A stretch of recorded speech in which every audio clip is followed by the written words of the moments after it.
மதுரை திருப்பரங்குன்றம் சுப்பிரமணிய சுவாமி கோயிலில் பக்தர்கள் பால்குடம் எடுத்தும் பறவை காவடி தூக்கியும் வேல் குத்தியும் நேர்த்திக்கடன் செலுத்தினர். பாத யாத்திரையாக சென்றும் முருகப்பெருமானை வழிபட்டனர்.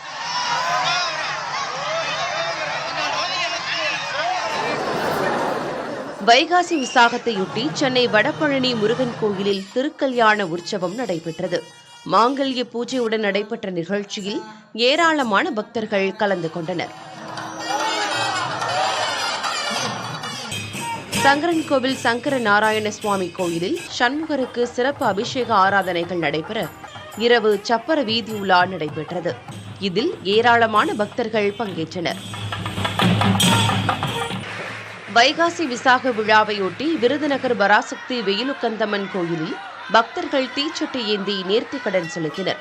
அலகு குத்தியும் அம்மனை வழிபட்டனர். சிவகாசி மயிலாடுதுறையில் பத்திரகாளியம்மன் கோயில் விழாவையொட்டி ஆண்கள் சாக்கு உடை அணிந்து உடல் முழுவதும் சேற்றை பூசி நேர்த்திக்கடன் செலுத்தினர். முளைப்பாரி ஊர்வலத்தில் ஏராளமான பெண்கள் கலந்து கொண்டனர்.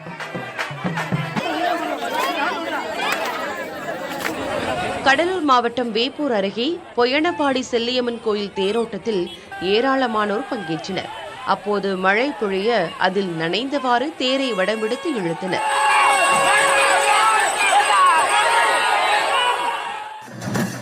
மயிலாடுதுறை மாயூரநாதர் கோயிலில் திருத்தேர் உற்சவம் சிறப்பாக நடைபெற்றது. திருவாவடுதுறை ஆதீன கட்டளை தம்பிரான் முன்னிலையில் 4 வீதிகளிலும் தேர் வலம் வர ஏராளமானோர் தரிசித்தனர்.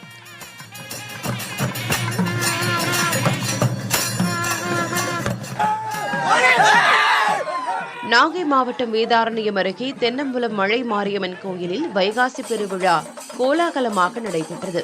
அலங்கரிக்கப்பட்ட குதிரை வாகனத்தில் அம்மன் எழுந்தருள பக்தர்கள் வழிபட்டனர். சிலர் பறவை காவடி எடுத்தனர். இதுபோக கிராமிய கலை நிகழ்ச்சிகளும் நடைபெற்றன.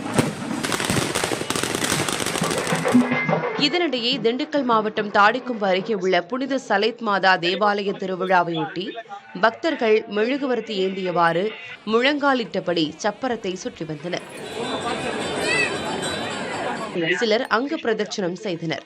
தொடர்ந்து புனித சலைத் மாதா சொரூபம் தாங்கிய சப்பர வீதி உலா நடைபெற்றது.